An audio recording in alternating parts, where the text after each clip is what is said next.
Aleluia, glórias a Deus. Cadê o povo? O professor já está já está online participando aí. Vamos lá, meu povo, vamos chegando.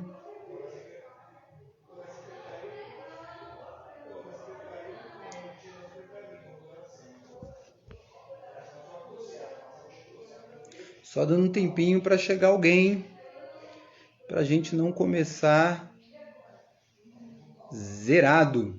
Ainda que fique gravado aí, mas é bom que haja participação de algum irmão.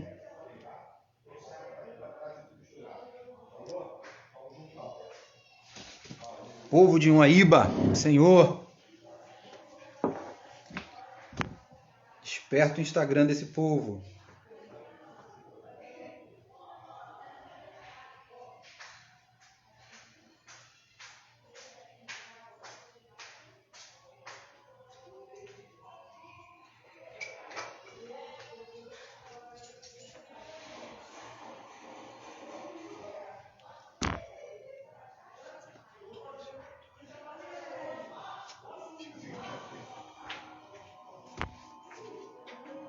Aleluia, minha gente!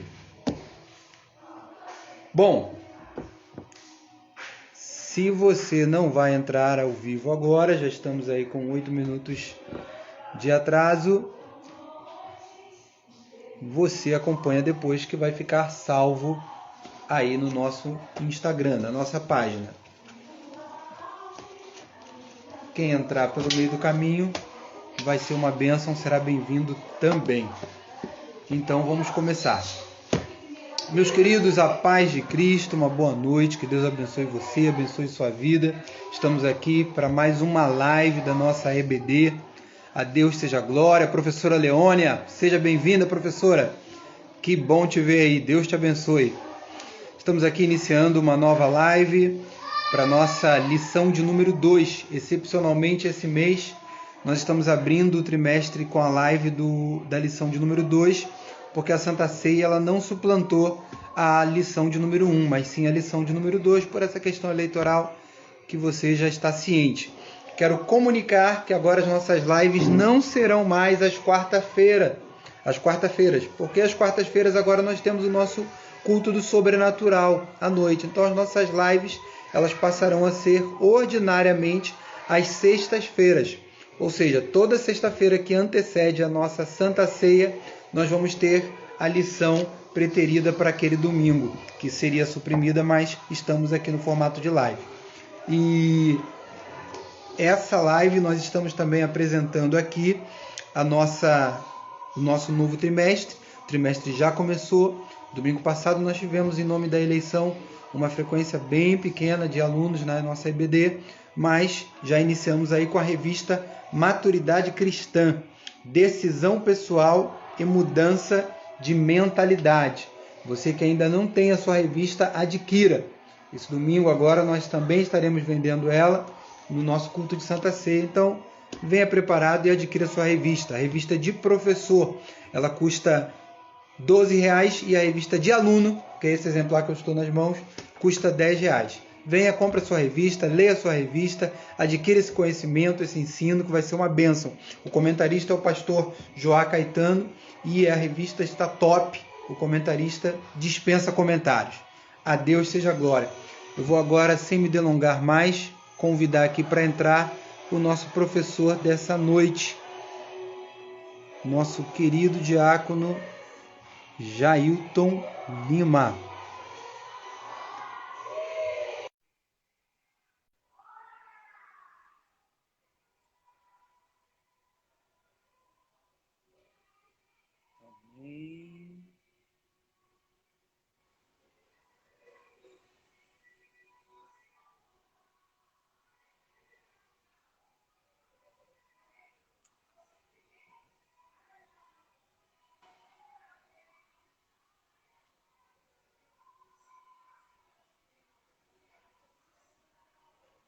Dando a entrada do Jailton.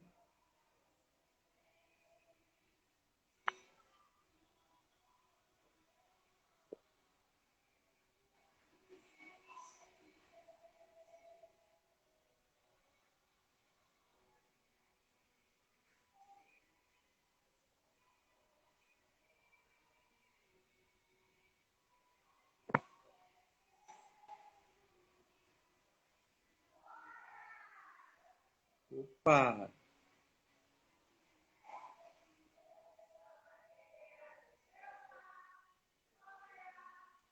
Tá vendo aqui?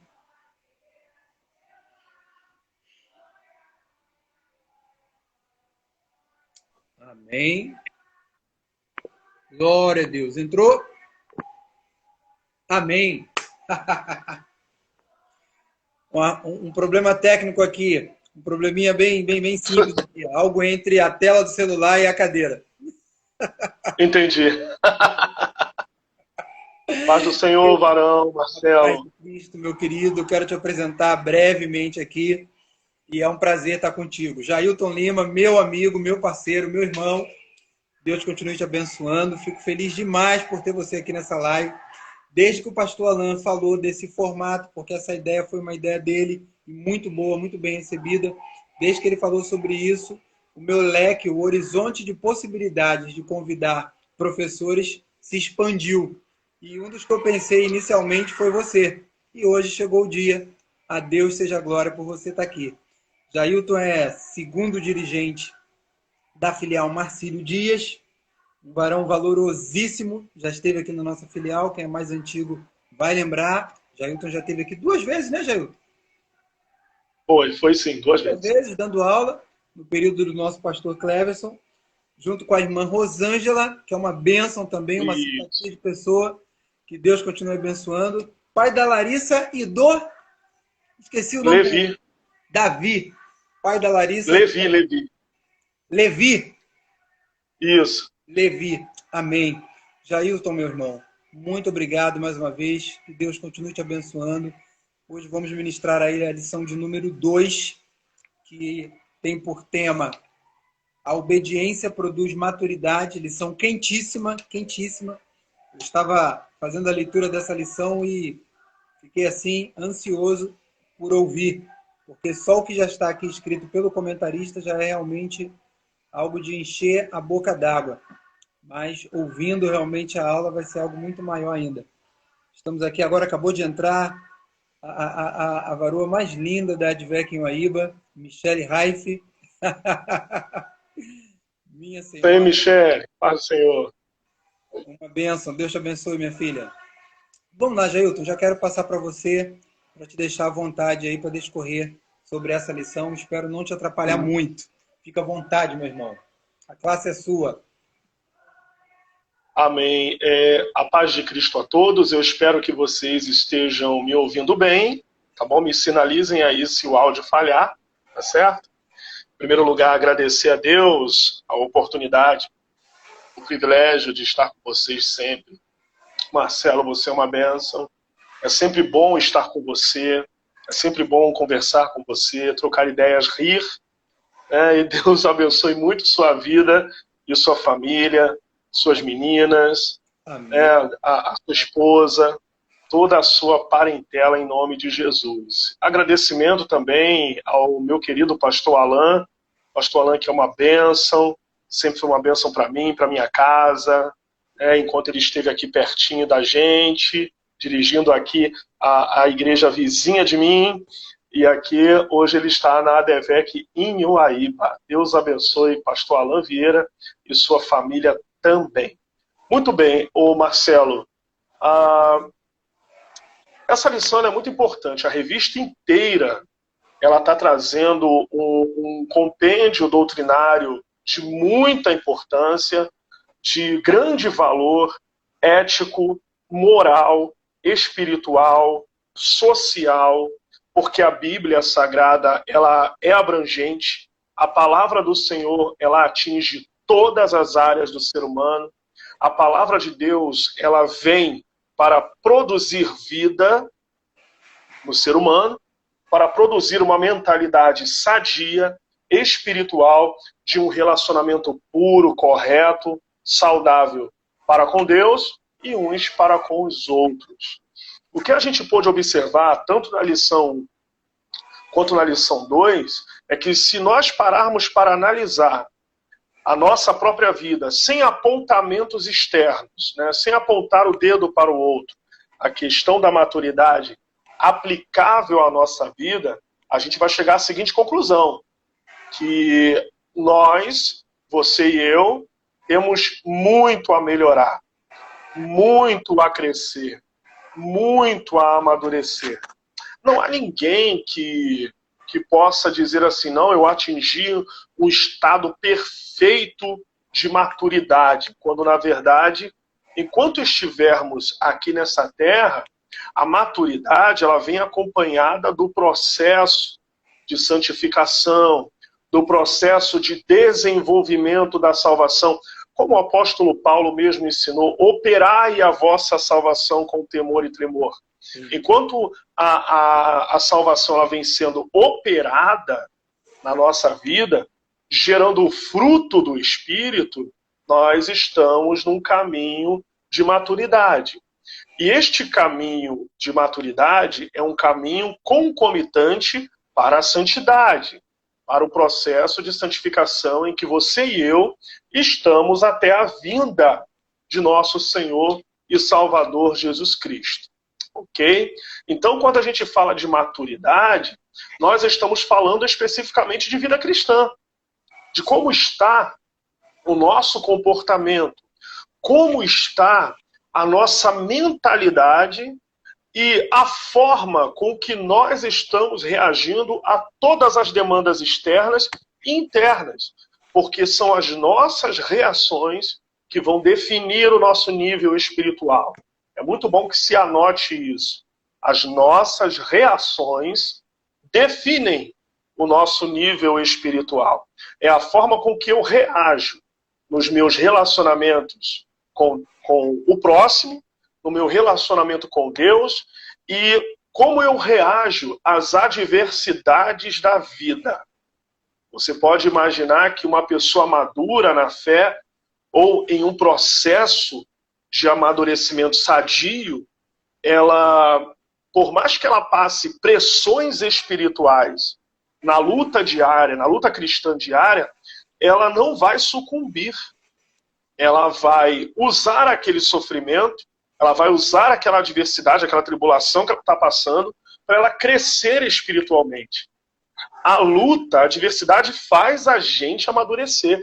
A principal contribuição, ou melhor, um dos principais agentes de amadurecimento na vida cristã é a tribulação e o sofrimento. Se o ser humano ou o crente, se o crente não aprender com as lutas que passa, ele vai aprender com o quê? Isso é para a gente refletir. Isso é para a gente pensar, raciocinar e orar ao Senhor. Meu Deus, que eu cresça com essa luta, que eu cresça com essa adversidade que eu estou passando. Porque muitos crentes, muitas vezes por falta de conhecimento ou por desprezar a palavra profética, ele acaba, no meio da tribulação, desanimando e morre no caminho. Então, mas a tribulação ela não vem para matar o crente. A tribulação, o sofrimento, ela vem para fazer a gente crescer. Bom seria se o sinônimo de vida abundante prometida por Jesus fosse especificamente a ausência de lutas e tribulações, o que não é verdade. O próprio Jesus nos ensinou em João 16:33. No mundo tereis aflições, mas tem de bom ânimo. Eu venci o mundo. O apóstolo Paulo, a gente vai ver na lição, que ele fala o seguinte, ainda que o nosso homem exterior se corrompa, o interior se renova de dia em dia. Agora, essa renovação, ela possibilita, esse processo de renovação possibilita aumentar nível de maturidade. Contribui para o amadurecimento. Então a lição dessa semana, que é a lição de número 2, tem por título A Obediência Produz Maturidade. E isso é um assunto polêmico demais, porque a lição ela vai tratar da obediência e muitas vezes algumas pessoas, alguns cristãos, têm algum receio em relação ao obedecer. E a lição ela fala disso. A quem obedecer? E ela traça ali um parâmetro. A obediência ela é parametrizada não por questões meramente humanas. A obediência ela é parametrizada pelas leis divinas, pelos princípios estabelecidos pelo próprio Deus.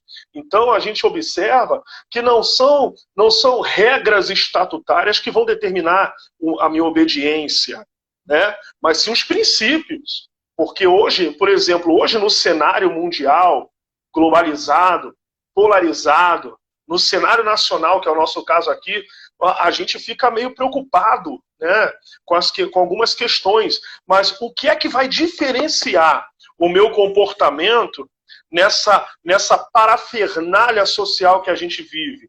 O que vai diferenciar é o meu nível de obediência aos princípios da palavra de Deus. É isso que a gente precisa entender. Os cristãos, os que são salvos em Cristo, os crentes em Jesus, precisam compreender que os princípios, os fundamentos, as leis divinas, elas foram pré-estabelecidas para que possamos atingir um padrão de obediência moral, ética, espiritual. E que a esta obediência, ela vai me levar a um nível de bênção e prosperidade. Então é isso que nós precisamos entender. Então o título da lição diz que a obediência produz maturidade, né? O título da lição já dá uma sugestão interessante, né? Então um dia eu vou amadurecer. Quando eu amadurecer, eu vou me tornar obediente. Quando na verdade é o contrário. Eu preciso tomar uma posição de obediência para elevar o meu nível de maturidade.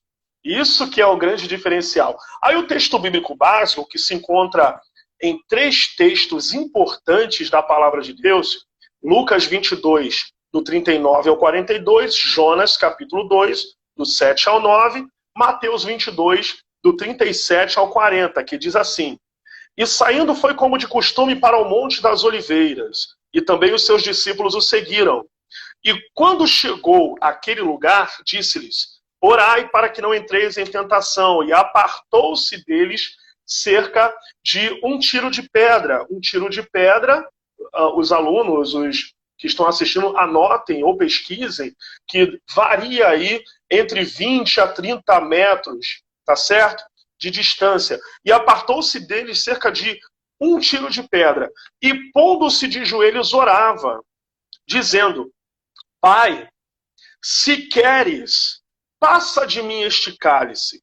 Todavia, não se faça a minha vontade, mas a tua. O padrão divino da obediência é estar debaixo da vontade de Deus. Jesus, o Deus homem, ele deixou isso claro, patente, explícito. Ele queria, como homem, passar daquela fase. Não passa de mim este cálice. Me deixa pular essa etapa. Agora, quem é obediente não pula a etapa. Quem é obediente não se precipita nos degraus. Quem é obediente, ele não busca subterfúgios e nem atalhos. E Jesus, tendo essa consciência para mostrar para a gente a humanidade dele, ele diz: Pai, se quiseres, se queres, porque o querer de Deus tem que estar acima do nosso, passa de mim este cálice.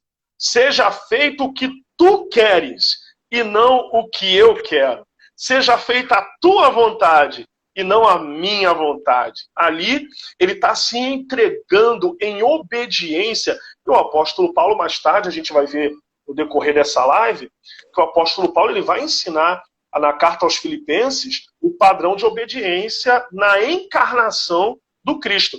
Aí, vamos lá no Antigo Testamento, Jonas capítulo 2. É o texto que a gente aprende desde quando éramos criancinhas. Aí fica aquela discussão, era um grande peixe ou era uma baleia? A verdade é que quem desobedece vai parar em algum lugar escuro e sombrio, como Jonas foi parar. Tá certo? Quando desfalecia em mim a minha alma, eu me lembrei do Senhor e entrou a ti a minha oração no templo da tua santidade. Os que observam as vaidades não deixam a sua própria...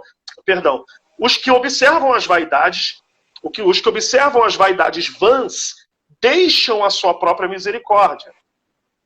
Mas eu te oferecerei sacrifício com voz de agradecimento. O que votei pagarei. Do Senhor vem a salvação. Você observa que a oração de Jonas é uma oração de reconhecimento. Eu desobedeci. Eu desobedeci. E olha onde eu fui parar. Das profundezas eu vou clamar. Porque para o desobediente, só resta uma saída. Clamar por misericórdia. Para que a atitude dele seja corrigida. Para que ele corrija a rota dele e viva dentro da perspectiva divina do chamado dele. Então Jonas demorou a reconhecer isso, mas reconheceu. Muitos não têm a oportunidade que Jonas teve de reconhecer a tempo e morrem na desobediência, estando fadados ao inferno, estando fadados para sempre na eternidade dos tormentos. Então, o tempo de corrigir a rota é agora. O tempo de corrigir o caminho, os meus passos, a minha mentalidade, é agora. Esse é o tempo da correção. Esse é o chamado de Deus. Deus dá essa oportunidade para todos nós de corrigirmos, de repararmos os nossos conceitos, de estarmos assim reavaliando aquilo que cremos como fé, como profissão de fé, como regra, como conduta, como ética, como moral, como espiritualidade, como relacionamento com Deus e com o próximo. É tempo. Então, ô Marcelo e amigos que estão nessa live, há um tempo, a oportunidade de correção. Então, se há uma oportunidade de correção, essa oportunidade é agora. É agora. Porque muitos não terão a oportunidade que Jonas e outros personagens da Bíblia tiveram de terem tempo suficiente de arrependimento e reconhecimento e correção. Né? Aí um outro texto bíblico, perfeito. Jesus, Mateus 22, 37, e Jesus disse: amarás o Senhor teu Deus de todo o teu coração e de toda a tua alma e de todo o teu pensamento. Este é o primeiro e grande mandamento. E o segundo semelhante a este é: amarás o teu próximo como a ti mesmo. Desses dois mandamentos dependem toda a lei e os profetas. Então, nesses três textos, a gente vê a obediência de Jesus, a obediência de Jonas, mais tarde, né? E depois a obediência do homem, como o homem deve obedecer, amando a Deus acima de todas as coisas e ao próximo como a ti mesmo. Agora, quer falar alguma coisa? Pode me interromper, tá, Marcelo? A hora que você quiser. Tá bom? Eu quero só observar aqui uma coisinha. Você falou uma coisa muito interessante que eu anotei aqui sobre a questão da maturidade ser um processo. Eu anotei aqui que ela é processual. E baseado nisso, desse link com a obediência ela também é processual. Nós devemos nos maturar para que possamos alcançar um nível de obediência que é aquilo que Deus espera de nós. E isso não implica em perfeição, no sentido de que, eventualmente, nós vamos tropeçar. Então, para você, meu querido, que está nos ouvindo e sentindo aí essa responsabilidade da obediência para o amadurecimento, se porventura você percebe que anda em desobediência ou que cometeu alguma desobediência, não se acanhe, não fique prostrado nisso, porque é um processo. Levante-se de onde você caiu e siga em frente, porque isso é maturidade. O pecado da nossa vida, ele vai ser, como já falei, eventualmente, ele vai ser eventual, ele não pode ser condicional, ele não pode se tornar uma condição, mas, eventualmente, nós vamos lidar com ele, nós vamos ter algum tipo de envolvimento, de contato com ele. Mas a maturidade, ela vai te levar a obedecer mais, a obedecer melhor, é se arrepender, se levantar e continuar seguindo. Porque, como disse aqui o professor, é um processo. Então, não se acanhe, não se frustre, não se desanime, não ache que não tem mais jeito, não. Se levanta, sacode a poeira, dá a volta por cima e segue em frente. Perfeito, perfeito, Marcelo. Isso é muito importante. E a lição, ela vai discorrendo no texto áureo. No texto áureo da lição, você que está com a sua revista, está escrito lá a repreensão que Saul recebeu, né? Eis que o obedecer é melhor do que o sacrificar. E o atender melhor é do que a gordura de carneiros. Aqui está falando do sentimento de Deus também, né? Da honra, da santidade de Deus em receber um sacrifício em desobediência, o ofertante. O ofertante ele não pode ser um desobediente porque a adoração dele não está sendo aceita. Então, você observa que o profeta Samuel ele dá instruções. A obediência, como você falou, a obediência ela também é processual. E como começa o processo da obediência? O processo da obediência começa a partir de uma instrução de princípios pré-estabelecidos. A obediência de Adão era a obediência a alguém e a uma lei que o próprio Deus estabeleceu. A alguém, o próprio Deus, obediência. Aos princípios pré-estabelecidos. Você fica à vontade no jardim, mas aquela árvore ali não chega nem perto. Deus estabelecendo princípios. Deus estabelecendo uma comunicação, uma provisão de relacionamento para que houvesse saúde espiritual, social, biológica e futurística na vida de Adão. Para você ver como a obediência ela envolve tanta coisa, ela é tão abrangente. Né? A obediência ela envolve o nosso futuro. A obediência ela envolve o propósito de Deus na nossa vida. A obediência ela promove você e eu. Isso é muito importante que fique frisado também. Então Samuel, ele dá instruções a Saul. E a instrução era a seguinte, que vocês já conhecem, mas é sempre bom relembrar. Capítulo 15 de 1 Samuel, versículo 3, ele diz, vai, pois agora, fere Amaleque, destrói totalmente. A gente precisa atentar para os detalhes. Sim. Destrói totalmente tudo o que tiver, e não lhe perdoes. Porém, matarás desde o homem até a mulher, desde os meninos até os de peito, desde os bois até as ovelhas, e desde os camelos até os jumentos. O que Deus estava determinando ali era a eliminação total dos amalequitas, pelos motivos que o próprio texto vai dizer. Eles atrapalharam a saída dos filhos de Israel do Egito. Né? E Deus dá conta daqueles que tentam atrapalhar o povo de Deus. Perfeito. Isso é tanto profético, histórico, isso é tanto histórico quanto profético. Perfeito. Deus toma conta daqueles que nos atrapalham. E uma hora a sentença divina ela vai sair. Não houve arrependimento. Os séculos se passaram. Não houve arrependimento por parte dos amalequitas. Não houve uma tentativa de aliança com o Deus de Israel. Não houve.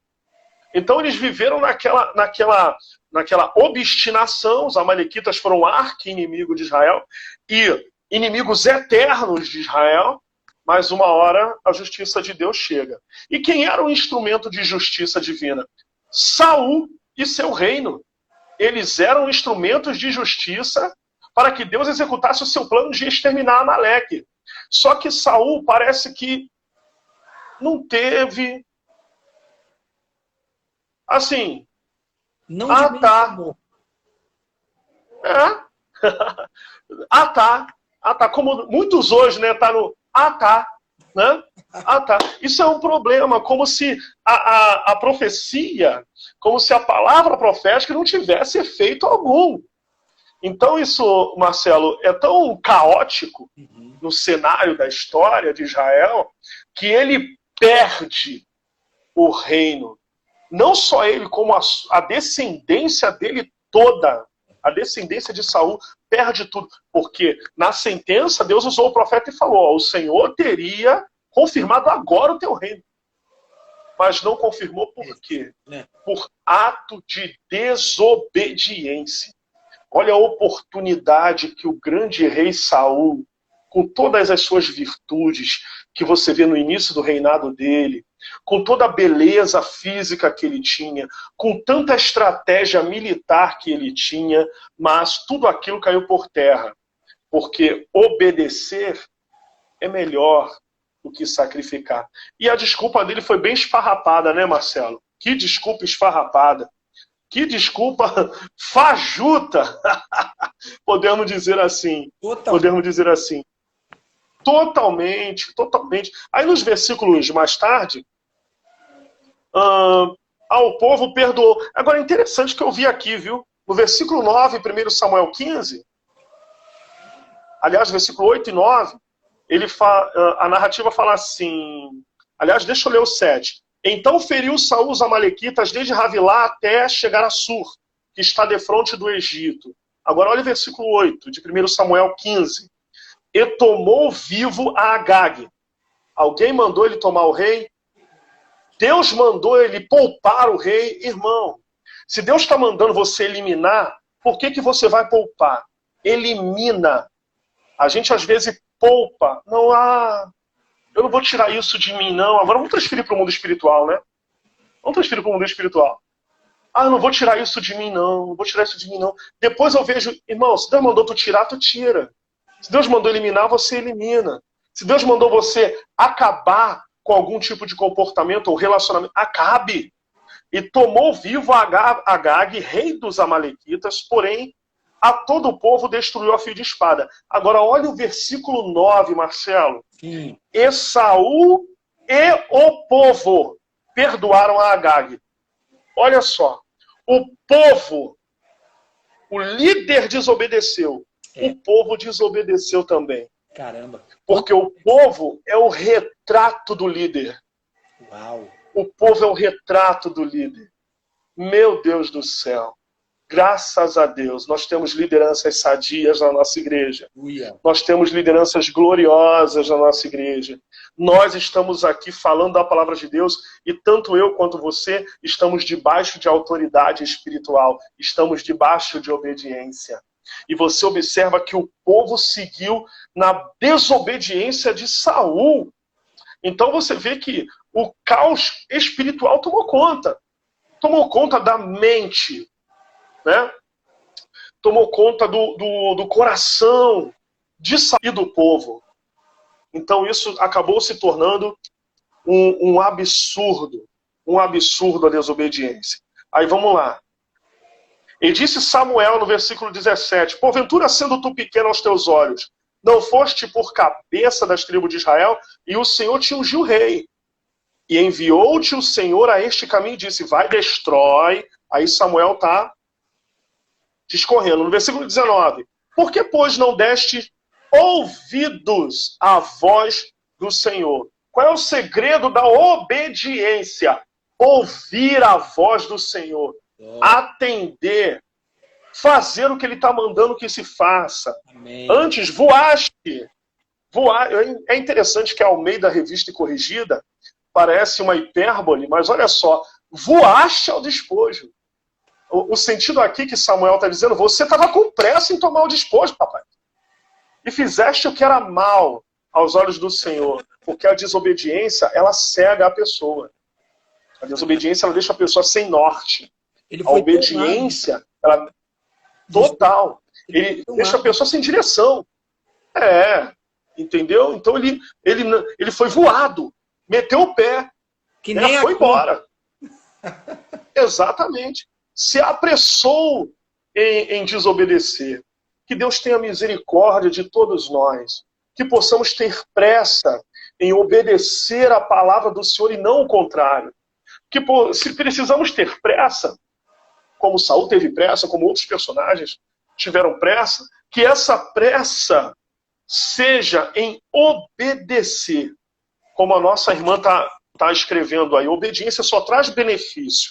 e a desobediência, malefícios. Ruptura. Então, isso aí, houve uma ruptura ali espiritual, uma ruptura de relacionamento, algo que trouxe caos para a nação, e Saul viveu uma vida de perturbação. E a história vocês conhecem. A desobediência, ela traz perturbação espiritual, perturbação econômica, perturbação militar no reino, perturbação psicológica. Ele passou-se a ser atormentado por espíritos malignos, que ele só se acalmava mediante o louvor do pequeno guerreiro Davi, do arpista, do músico, que tinha um verdadeiro relacionamento com Deus, que Saul havia perdido. Irmãos, a desobediência, ela traz todos os tipos de perturbação física, emocional, espiritual, biológica, fisiológica, mental, tudo, social. Você não se enxerga como você deveria se enxergar, você não consegue ter uma perspectiva de futuro. Saul, ele já se sentia perdido espiritualmente. Em vez de consultar a Deus, em vez de procurar Deus, depois da morte de Samuel, foi procurar uma macumbeira, uma feiticeira, né, para acudir na sua perturbação e para interferir na sua tomada de decisões. Ele era o líder. Então ele não precisava buscar feiticeira para tomar decisões. As nossas decisões, elas são principiadas, fundamentadas em Deus e na sua palavra. Nós não precisamos de nada além da Bíblia. Nada, Marcelo, nada. Tá?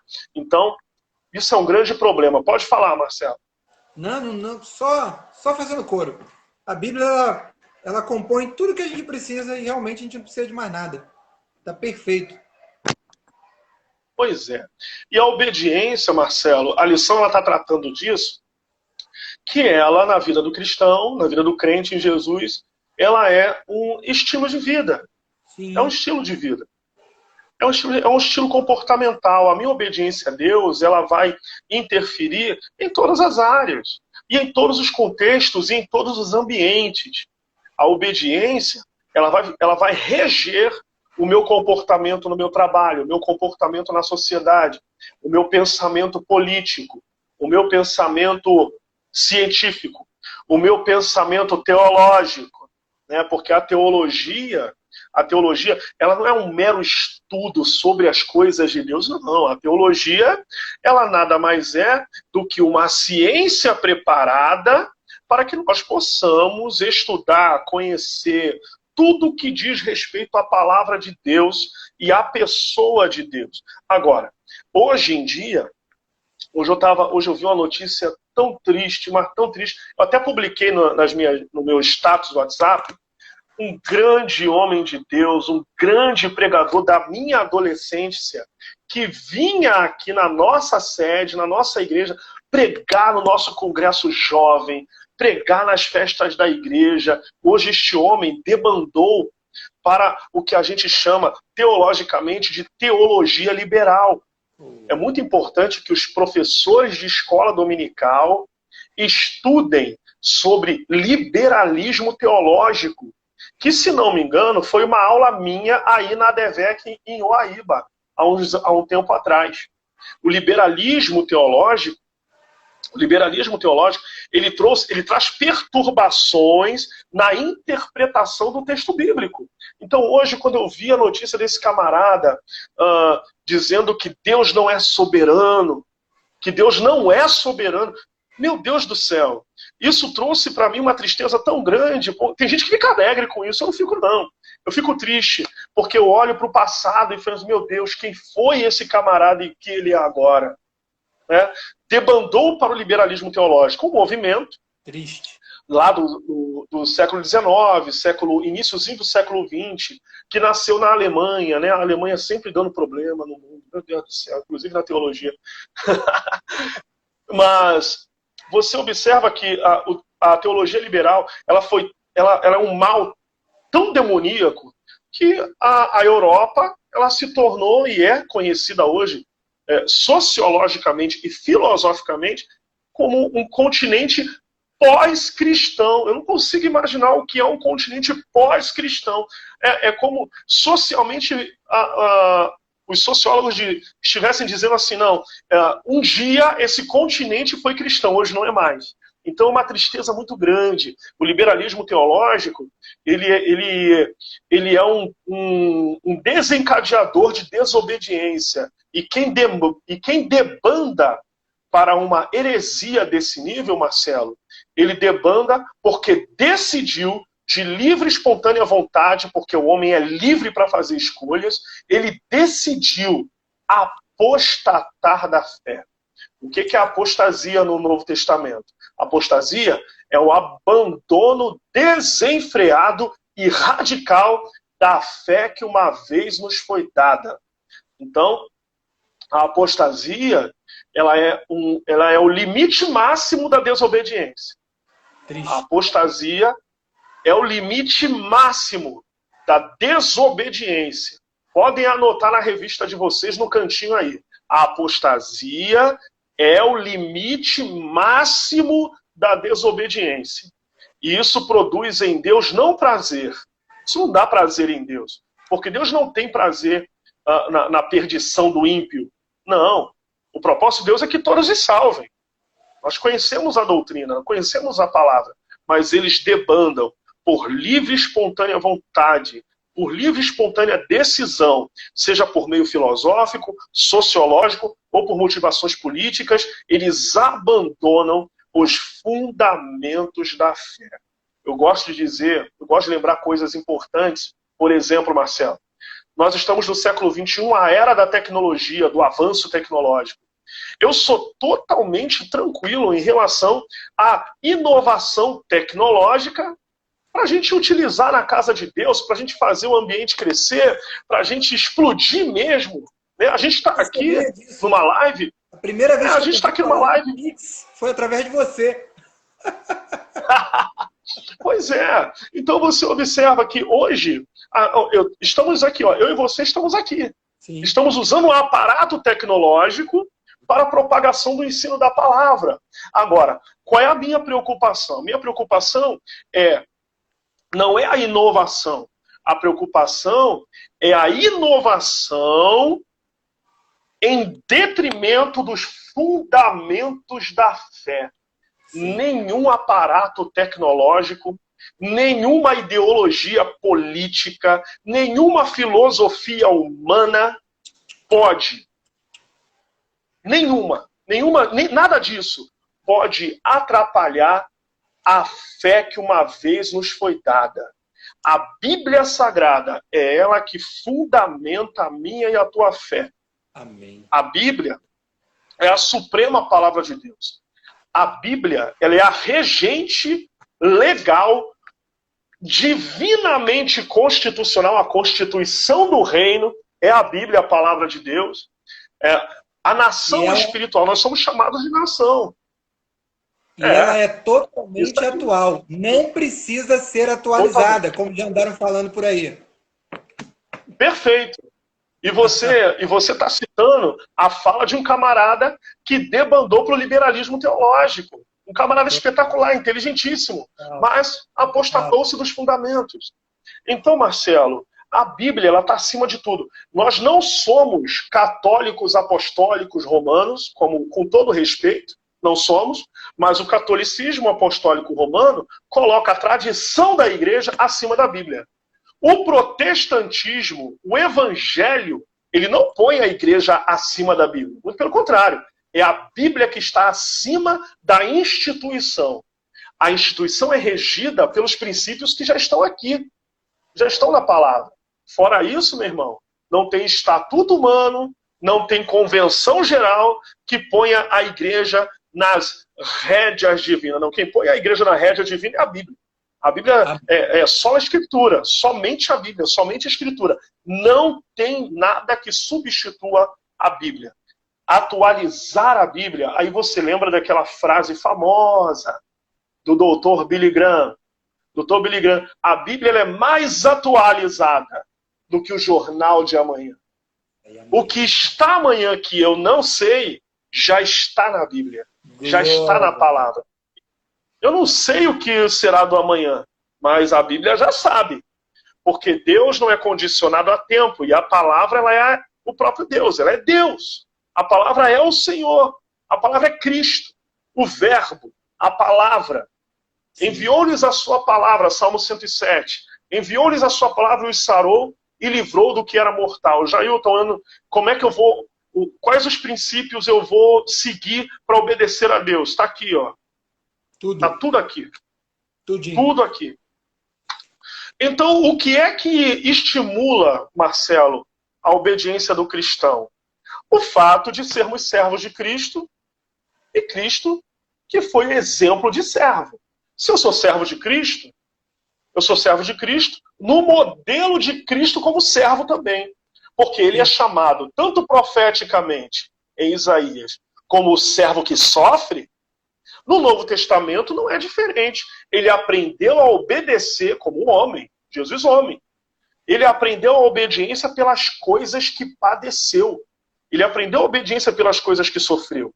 Então você observa que Deus se fez homem, a encarnação, ela foi uma encarnação debaixo da obediência, Cristo obedeceu ao Pai, assumiu a forma de servo, fazendo-se semelhante aos homens. Isso é cristologia, na teologia paulina, né? Cristologia, fez-se homem, fez-se servo, fazendo-se semelhante aos homens, foi obediente até a morte, e morte de cruz. Hoje os tempos estão tão sombrios, Marcelo, que muitos só são obedientes até a ameaça de morte.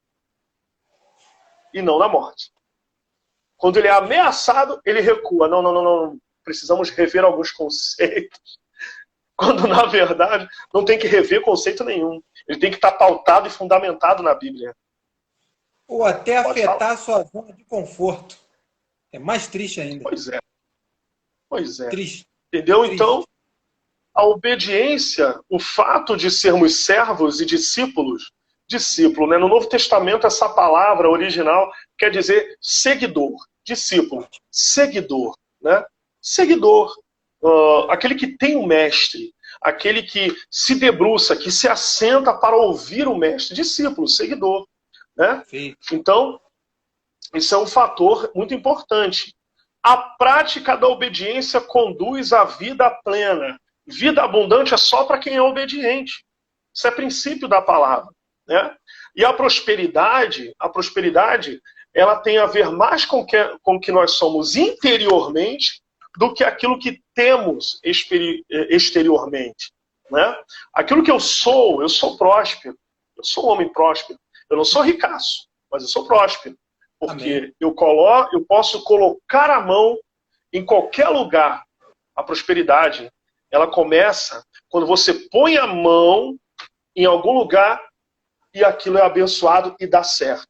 É você criar, planejar, é você estar mentalizando uma grande obra na sua cabeça que o Espírito Santo te impulsiona e aquilo dá certo. Isso é prosperidade.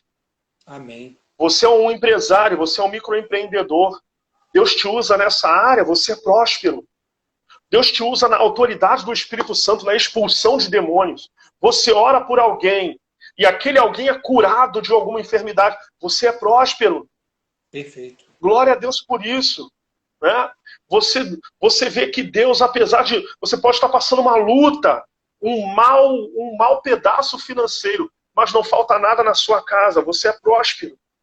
Deus está providenciando, Deus está provendo, Deus está cuidando. O zelo de Deus por nós é de uma vida de prosperidade. Então a gente precisa entender isso, que isso tem a ver não com a desobediência, mas com a obediência. O fato da obediência à lei de Deus resguardar a nossa consciência. Consciência, né? Consciência. O peso emocional. É na consciência que a gente observa o peso emocional. A desobediência ela traz problemas psicológicos. A desobediência traz problemas psicológicos. A desobediência ela traz problemas com a nossa consciência, com a noção daquilo que é certo, daquilo que é errado. Se eu desobedeço, e escondo a minha desobediência, Deus, que tem 7 olhos, os 7 Espíritos de Deus estão observando. Os olhos do Senhor estão em todo lugar contemplando os maus e os bons. Se eu escondo o meu ato de desobediência, aquilo vai me trazer perturbação espiritual e psicológica. A consciência não vai ficar tranquila. Vai haver um incômodo mental. Você vai perder sono. Você vai parar de render no seu trabalho. Você vai parar de render na sua família. Você vai ter problemas familiares, você vai ter problemas no seu casamento, você vai ter problemas nas suas amizades, você vai ter problemas com seus filhos, você vai ter problema com o seu pastor, com a sua autoridade espiritual, porque a consciência vai pesar. A consciência, ela é como uma balança, né? Como uma balança. Quando ela está muito pesada, ó, ela sai do equilíbrio. Ela sai do ponto de equilíbrio. E quando ela sai do ponto de equilíbrio, eu já perco totalmente a noção da direção. A noção, a minha rota. Eu já não estou mais na minha rota. E o que eu tenho que fazer? Deus tem interesse que tenhamos uma vida equilibrada. E o que vai trazer equilíbrio? Vai trazer equilíbrio é o meu ato de obedecer. Me traz equilíbrio emocional, equilíbrio espiritual. Isso é muito maravilhoso. E a última, do tópico 1, o que é que impulsiona a nossa obediência? A colheita do que plantamos. Tópico 1.4. O que nós estamos plantando? É interessante nós, obreiros.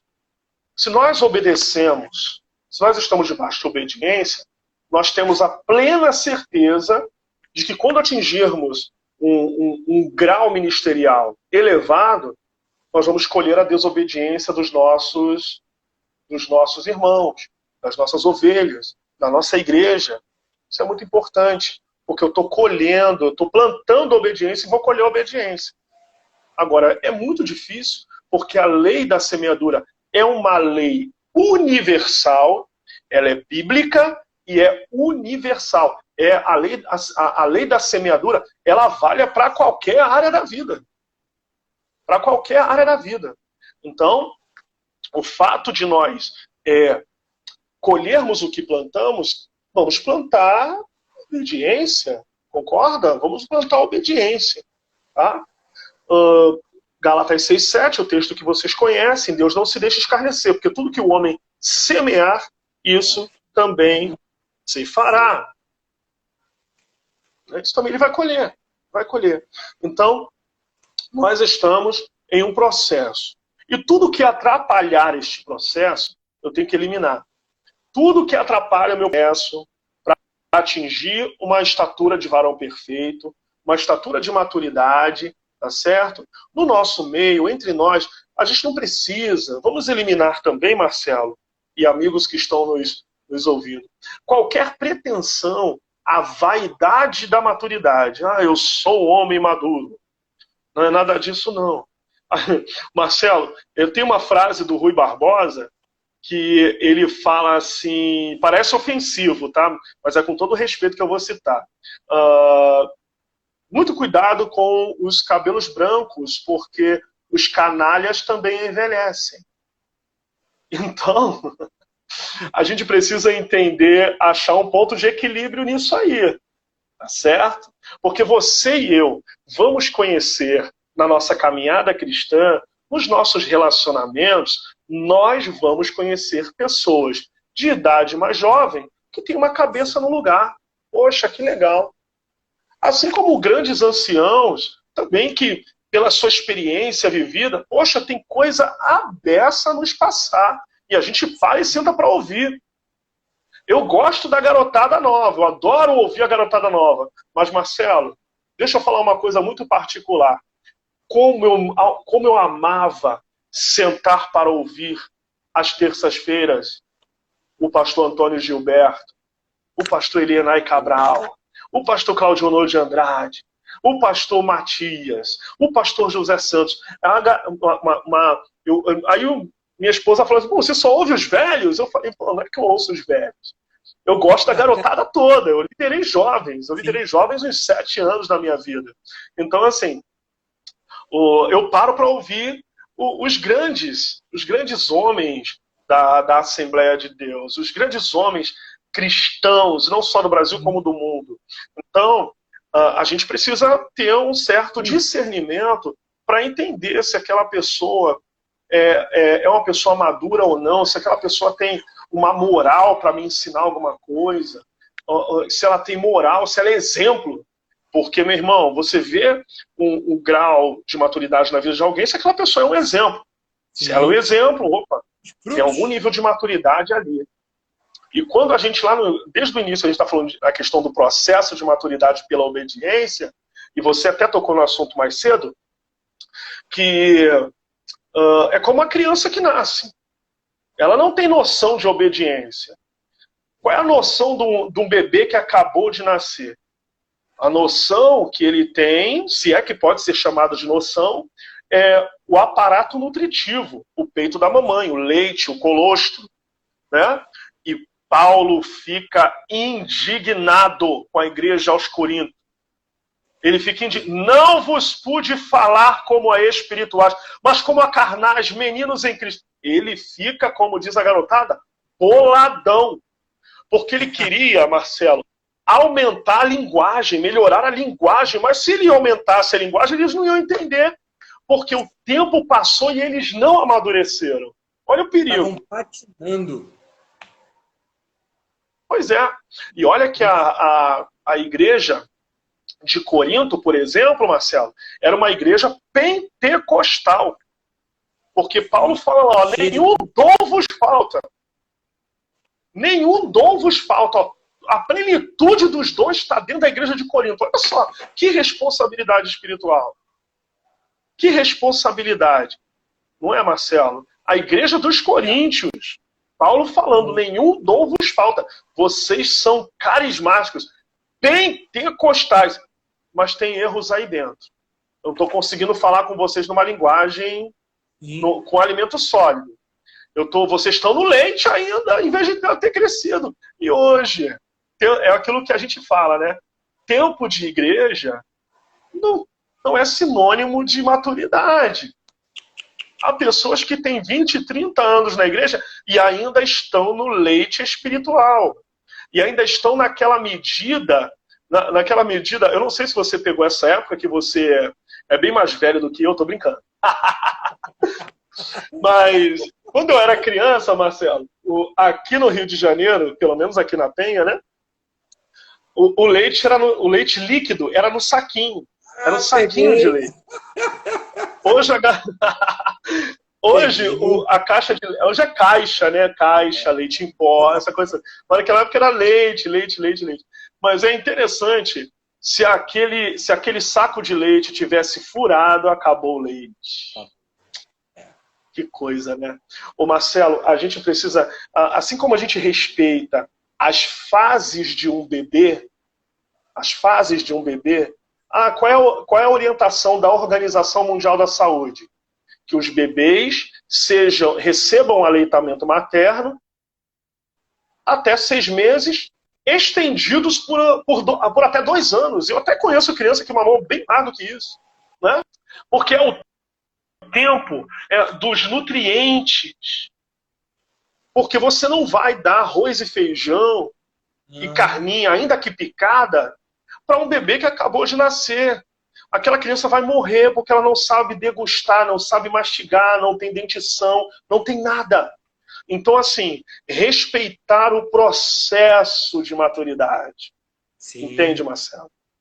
Nós precisamos respeitar o tempo de maturidade, o tempo do aleitamento. Sim. Agora, meu irmão, se a gente respeitar o tempo do aleitamento, vai acontecer o que a gente realmente espera de um bebê em crescimento. Ele vai começar... E como é que ele começa a andar? Se escorando nas coisas. Ele não vai andar sozinho diretamente. Ele começa engatinhando. Depois começa segurando nas coisinhas. Daqui a pouco está dando 2 ou 3 passos sozinhos. Daqui a pouco ele consegue ir da cozinha para o quarto, do quarto para a sala, sozinho, sem ajuda. Aquela criança está crescendo. Ela está amadurecendo. Até o dia em que ela vai estar com as articulações todas prontas para começar a andar de bicicleta de rodinha e depois tirar as rodinhas da bicicleta. E depois, anos depois, a sua carteira de motorista. Então, não para mais. Então, é preciso respeitar o processo de maturação. Processo de maturação. Né? Vai sendo vitaminado espiritualmente. Essa sua analogia foi fantástica, como todas as conexões e colocações que você está fazendo. Mas só um adicional, um aditivo. A criança ela é muito interessante. Ela começa a pegar a autonomia e ela quer explorar mais. Ela não quer explorar só dentro daquela zona onde ela está. Você vê uma criancinha no mercado, você vê o pai ou a mãe solta ela um pouquinho, ela quer cair fora. Ela está toda bamba. O pai e a mãe ficam ali tentando amparar para que ela não caia. Mas ela mesma não está com medo de cair. De que forma eu aplico isso para a gente? A gente precisa buscar a maturidade de maneira ampla e restrita. Os limites eles vão vir naturalmente, mas nós precisamos buscar explorar o nível de maturidade que nós estamos. E não nos conformarmos com a mesmice do nível de obediência, do nível de conhecimento, do nível de comportamento. Nós precisamos explorar a zona que nós estamos para expandirmos. É isso que Deus espera de nós. Esse teu exemplo foi perfeito. E Marcelo, você falou uma coisa maravilhosa. Desde a criação do homem, Deus pegou do barro, formou o homem, soprou nas suas narinas o fôlego de vida e ele se tornou uma alma vivente. Deus criou o homem para o desenvolvimento. Perfeito. Deus criou o homem para desenvolvimento. Exatamente. É por isso que a vida cristã é chamada pelo apóstolo Paulo em 2 Coríntios capítulo 3 de fé em fé, glória em glória. Ali é desenvolvimento. Deus não chamou o homem para ser parasita. Deus não chamou o homem para ser apático e sem reação às demandas ao seu redor. Não. Desde Adão, crescer, multiplicar, encher a terra, trabalha na terra, frutifica, dá nome aos animais, desenvolva. Quem está em processo de... Quem está em processo de amadurecimento está concomitantemente em processo de desenvolvimento até atingir a estatura de varão perfeito. Aos 12 anos de idade, Jesus conversava com doutores. E aos 30? Com mais doutores, mais fariseus, mais com o povo. É engraçado, né? Você não vê o texto, você não vê o Novo Testamento dizendo que Jesus conversava com o povo aos 12 anos de idade. Não. Aquele era o momento dele. Tá? Mas depois que o ministério dele começou, ele já está ensinando ao povo, conversando com o povo. Falando, expressando, operando sinais e maravilhas, curando, libertando, expulsando demônio. Aí abrangiu. Sabe, Marcelo? Você ouvinte, e você, Marcelo, nós vamos atingir níveis de maturidade de acordo com a estatura que Cristo proporcionou para nós. Deus vai nos usar com autoridade nessa terra.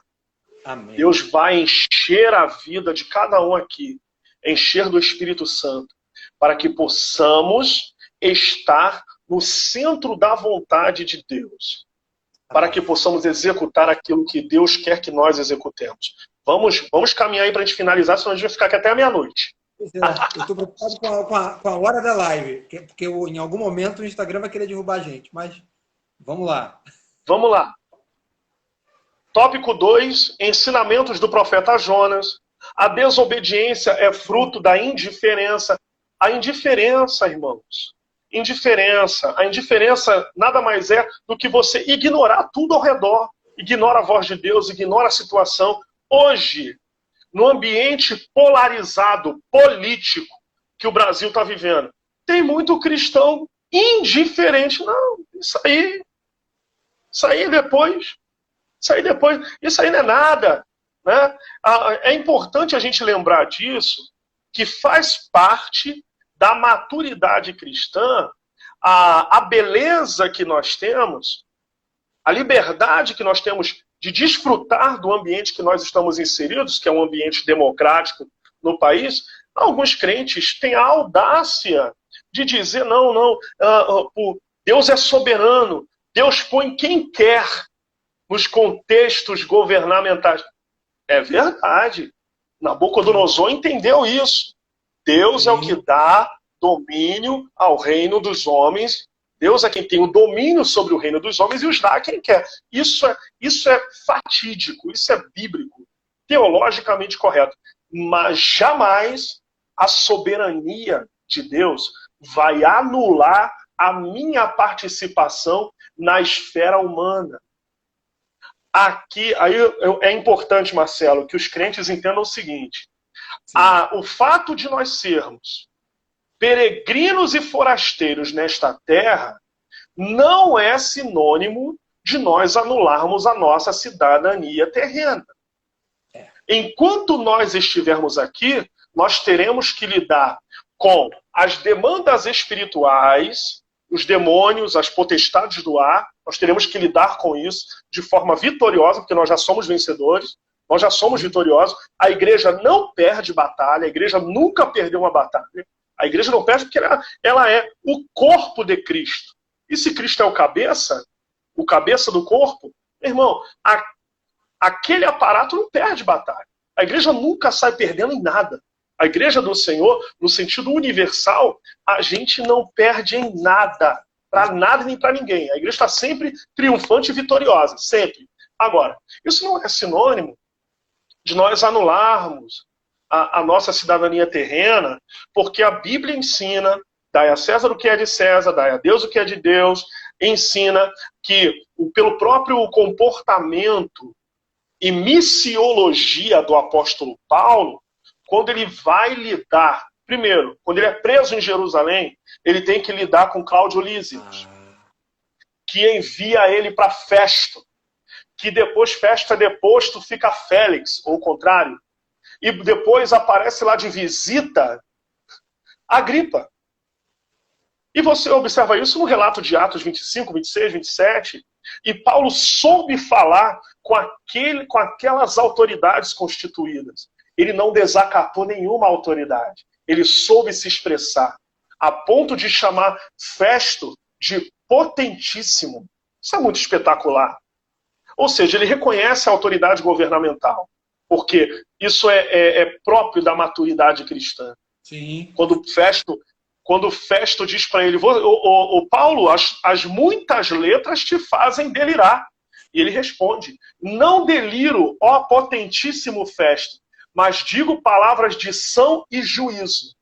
Então você entende que ele sabe falar com o governo, ele sabe expressar-se dentro da lei romana da qual ele estava sujeito, porque legalmente Paulo era um cidadão romano, e ele não abriu mão da cidadania dele para apelar ao Supremo Tribunal de Roma, que era o Tribunal de César, sim, acerca da causa dele. Então, a obediência, quando a gente fala da indiferença, Jonas foi indiferente. Deus deu uma ordem para ele e ele, nem aí. E depois ele sofreu as consequências, e a gente já comentou no início. Agora, o tópico 3 da lição. Vamos pular para o 3 para a gente terminar. Sim. Que pena. A pergunta que muitos fazem, principalmente quem está no início do processo de maturidade. A pergunta que todos fazem: a quem devemos obedecer? A quem? A quem devemos obedecer? Essa questão de obediência, o Marcelo, é algo tão poderoso, tão divino, tão majestoso, porque a natureza obedece a Deus. Perfeito. A natureza obedece a Deus. Na tempestade, quando Jesus acalma a tempestade, qual foi o questionamento de quem estava ali? Quem é este que até o vento e o mar lhe obedecem? Forte. E isso tem que ser entendido de forma literal. Sim. E quando no profeta também diz, As estrelas ele conhece e chama pelo nome. Ele chama pelo nome as estrelas, ou seja, até as estrelas o obedecem. Até as estrelas o obedecem. Eu quero dar uma dica para todo mundo aqui. Quando essa live terminar, vai no YouTube e ouçam, de preferência de olhos fechados, a música Eu Também. É o nome da música. Presta atenção na belíssima letra, que é extraordinária. O ministério é a Marine Friesen, é a cantora. Marine Friesen. Marine Friesen. Então, qual é a abrangência da autoridade de Jesus? É-me dado todo o poder no céu e na terra. Então, a obediência, Jesus ele tem autoridade sobre tudo e sobre todos. Quando Jesus foi exaltado por causa da obediência, em Filipenses capítulo 2, ele é exaltado a ponto de Deus dar a ele um nome que está acima de todo nome. Para que ao nome de Jesus se dobre todo o joelho. Mas é todo o joelho. Dos que estão nos céus, anjos, principados, né, serafins, querubins, todos os seres celestiais se curvam em obediência e adoração a Cristo, para que ao nome de Jesus se dobre todo o joelho dos que estão nos céus, na terra e embaixo da terra. Olha a abrangência tridimensional da autoridade de Jesus. E todos lhe devem obediência. Aleluia. Marcelo, todos devem obediência a Cristo Jesus. Nos céus, na terra. Na terra, eu e você, enquanto estivermos aqui. Sim. Os governantes do mundo inteiro, por mais majestosos que eles sejam, algumas pessoas questionam, Marcelo, a durabilidade da idade da rainha Elizabeth. Eu não tenho nada a ver com a teologia anglicana. Eu não tenho. Mas você já reparou a letra do hino nacional do Reino Unido? Infelizmente não. Ainda não.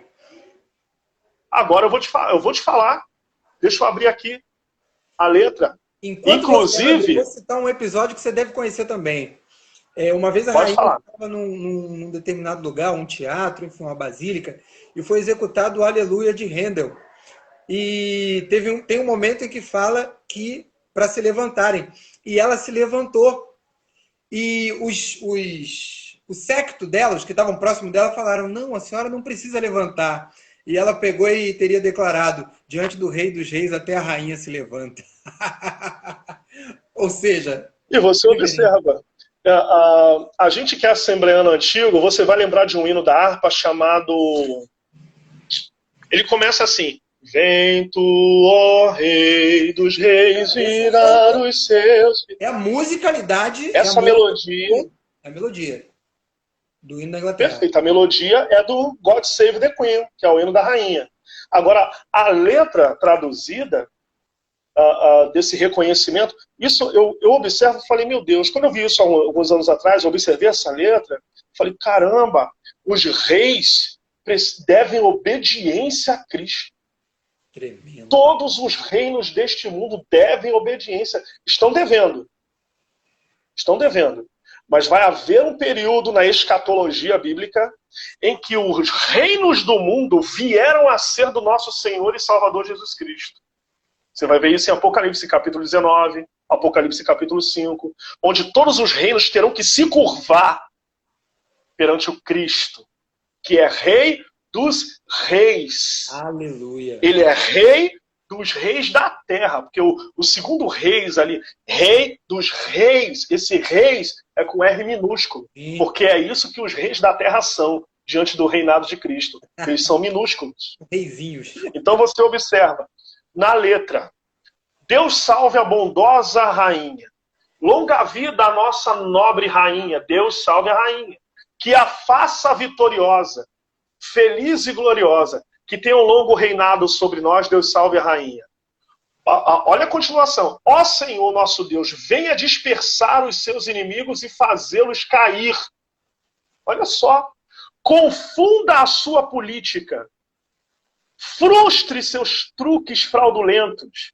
Em ti depositamos nossa esperança. Deus salve a todos nós. Olha, só um pedaço que eu li. Só um pedaço. O hino tá sugerindo que Deus intervenha no parlamento britânico se eles quiserem atentar contra o reino de Elizabeth ou de qualquer outro rei do Reino Unido. Então você observa que os reinos do mundo devem obediência. Os governantes, os primeiros ministros, né, qualquer sistema de governo nesse mundo deve obediência a Cristo. Ele é exaltado no céu, exaltado na terra e exaltado embaixo da terra. Os demônios devem obediência a Cristo. A diferença da obediência dos homens para a obediência dos demônios é porque a condenação dos demônios já foi feita. Ele já está condenado. Não há mais salvação para ele. Para os homens ainda há, porque a porta da graça está aberta para os homens. Agora, os demônios, eles têm que se curvar em obediência, e em obediência atormentativa, porque para eles não há salvação. É o reconhecimento que os demônios têm que ter diante do Deus de toda a terra, diante do Senhor. Glória a Deus. Quando Jesus apareceu numa certa cidade, eles mesmos disseram, os demônios, viestes atormentar-nos antes do tempo? Então eles devem obediência à autoridade de Cristo. E Jesus disse, antes de subir aos céus, é-me dado todo o poder. Não é meio poder, não é pouco poder, é-me dado todo o poder a Ele. A quem devemos obedecer? A Deus e ao seu Santo Espírito. Obedecer ao Espírito Santo. O nosso querer tem que estar debaixo. O querer de Deus tem que estar por cima. O apóstolo Paulo, na empolgação missionária dele, lá em Atos 16, Marcelo e amigos, diz lá, está escrito lá, e navegando pela Frísia, intentávamos ir para a Bitínia, mas o Espírito de Jesus não me permitiu. Por que o Espírito Santo não permitiu? Ele poderia ter sido teimoso e ir. Mas ele não foi. Porque o Espírito Santo falou para ele, não vá. Porque mais tarde, porque no plano de Deus, era plano de Deus, Paulo descer em Troade. E em Troade ele recebe uma visão de um jovem macedônio pedindo socorro. Passa a Macedônia e ajuda-nos. Agora, se Paulo tivesse ido para Bitínia em desobediência ao Espírito Santo, ele teria recebido visão? A visão de uma obra extraordinária que Deus queria fazer na Macedônia? Não teria. Assim é o desobediente. Ele acha que tem uma revelação de Deus. Ele acha que está debaixo de autoridade, mas não está. Ele perdeu o norte, perdeu a direção. E quando Paulo chega em Troade, Deus dá uma revelação para ele. Revelação divina é só para quem obedece à voz do Espírito Santo de Deus. A quem nós devemos obedecer? Aos homens, às autoridades constituídas por Deus. Romanos 13, princípio de autoridade. Toda alma esteja sujeita à autoridade, porque não há autoridade que não seja constituída por Deus. O meu chefe do meu setor é a minha autoridade.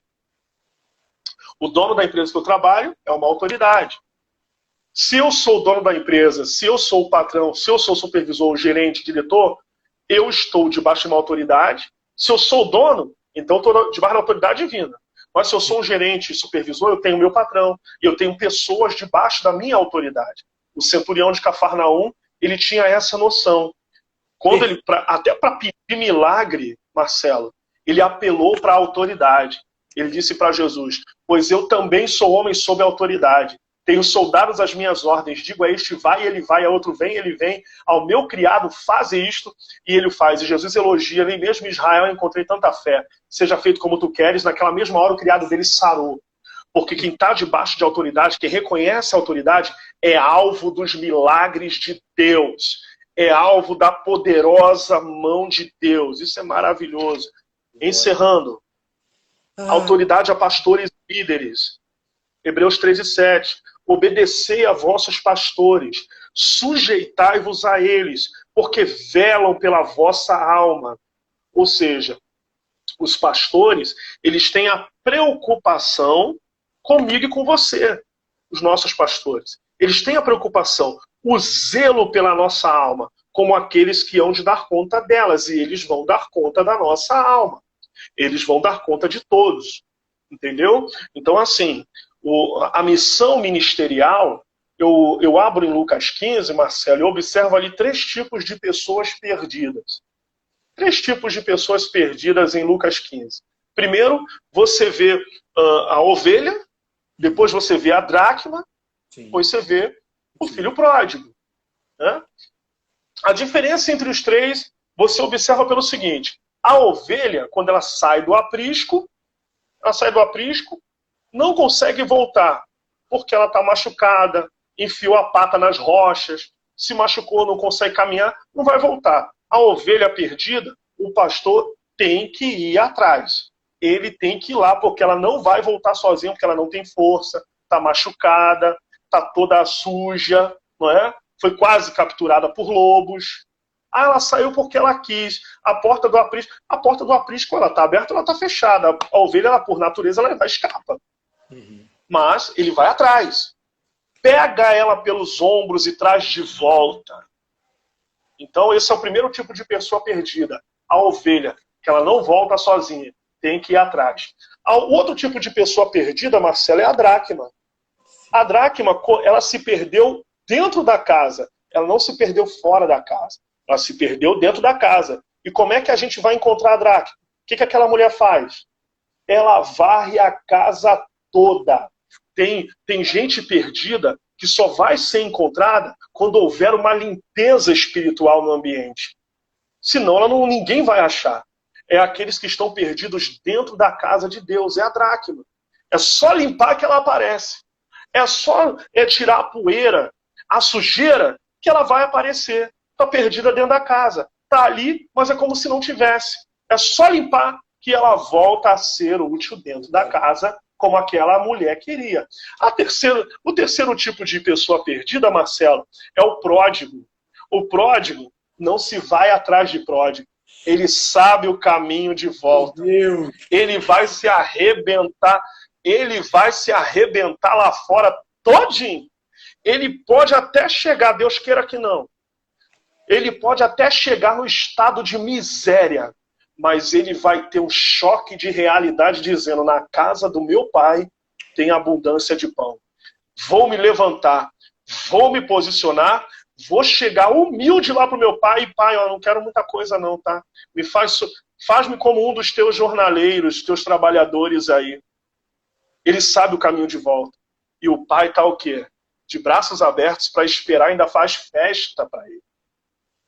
Então, a gente observa o trabalho árduo dos ministros de Deus, o trabalho árduo daqueles que velam pela nossa alma, e nós devemos obediência aos nossos pastores e líderes espirituais, porque eles são promotores do nosso crescimento, eles são provedores do nosso alimento espiritual, eles estão debaixo da autoridade divina, né, para a nossa edificação. Efésios 4:11. E Deus deu uns para pastores, doutores, mestres, para o aperfeiçoamento dos santos e edificação do corpo de Cristo. Então, eles são muito importantes e nós devemos obediência a eles. A obediência jamais pode ser, nesse quesito, uma obediência cega, inconsequente. Não é nada disso, mas uma obediência debaixo da palavra de Deus, que é o que norteia as relações. Tudo que a gente precisa para ter uma vida de obediência está na palavra. E os mandamentos de Deus não são pesados. Não são pesados. O maior peso foi o de Cristo na cruz do Calvário, para morrer por mim e por vocês. E nós estamos aqui propagando o reino dele. Tá? Então, eu preciso do meu pastor para alimento da minha alma. Eu preciso das autoridades espirituais para que eu tenha provisão e promoção. E a conclusão. Concluindo. Poxa, nem fala, cara. Tanta coisa na minha cabeça. Você quer falar, né? Eu nem deixei você falar, né? Meu Deus do céu. Rapaz, eu quero que nem esse. Eu vou deixar você, eu vou deixar você fazer as considerações finais, aquele culto assembleano, né? Vamos ouvir o nosso irmão Marcelo com as considerações finais. Já vieram tantos hinos da APA aqui para puxar, rapaz, tanta coisa. Estou viajando aqui. Conclusão. Rebelião, né, Marcelo? Rebelião é pecado de feitiçaria. Pecado de feitiçaria. Foi o caso de Saul, Sim. foi o caso de Lúcifer, foi o caso de Alexandre o Latoeiro, nas cartas paulinas. Rebelião é pecado grave. Feitiçaria. É um pecado contra a autoridade de Deus. A rebelião é um pecado contra a autoridade. É um pecado que machuca ou tenta macular a autoridade. Então, Lúcifer rebelou-se contra o Altíssimo, rejeitando. É interessante que toda rebelião começa com alguma rejeição. Eu estou rejeitando alguma coisa. Aí aquilo começa a tomar uns efeitos estranhos, né, Marcelo? Uns efeitos complicados, né? E aquilo cresce, aí acaba trazendo problema. Rejeitando sua soberania, reflitamos, pois, sobre tudo aquilo que nos tem impedido de obedecer a Deus e os seus propósitos eternos. Não relativize a palavra do Senhor. Não somos seres absolutos em nós mesmos. Não somos. Absoluto só Deus. Não somos pequenos deuses. Não somos pequenos deuses. Somos humanos que precisam do divino para alcançar estatura completa de Cristo. A obediência revela publicamente o perfil de alguém que brilhantemente atingiu a maturidade. Então, você que ainda não tem a revista Maturidade Cristã, tá certo? Fantástico. Você adquira a sua revista. Ela vai trazer para você um compêndio de crescimento extraordinário. Eu tenho certeza que, meu irmão, você e eu, todos nós não vamos ficar na pista, como andam dizendo aí, né?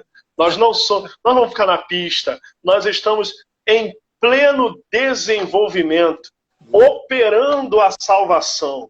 Que Deus abençoe a nossa ADVEC em Oaíba. Um grande abraço a todos os alunos. Um grande abraço ao meu querido pastor Alain.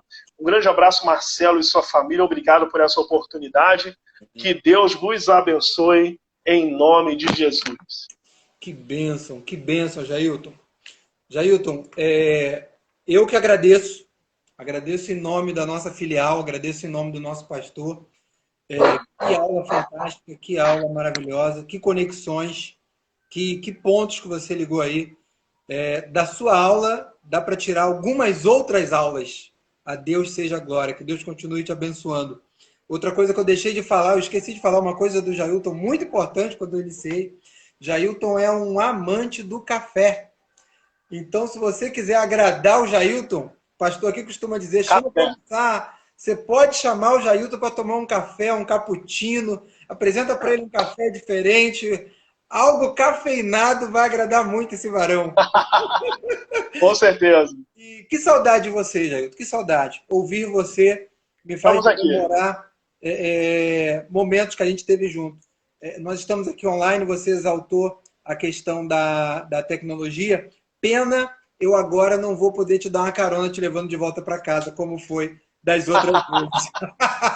É verdade. Mas a gente em breve precisa estar presencialmente para se abraçar, para se tocar, para poder degustar mais ainda do nosso relacionamento. Que Deus continue te abençoando. Deus abençoe cada irmão, cada irmã que ao longo dessa live aí aprendeu, ouviu, você que transitou, você que ainda vai ouvir porque ela vai ficar salva. Que Deus te abençoe e que essa palavra alcance o seio do seu coração. Porque a obediência ela é um processo, nos leva à santidade. Uma coisa interessantíssima que o Jailton falou, e eu não quis interromper na hora, que Jesus foi exaltado e recebeu o nome acima de todos os nomes.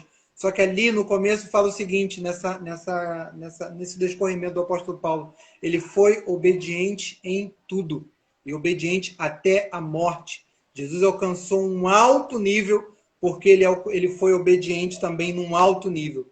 E é isso que nós precisamos para alcançar maior maturidade. Obediência. Obrigado, meu irmão. Muito obrigado. Obrigado a você. Obrigado a vocês. Acompanhou essa live também até aqui. Que Deus abençoe cada um. Estaremos encerrando agora em nome de Jesus.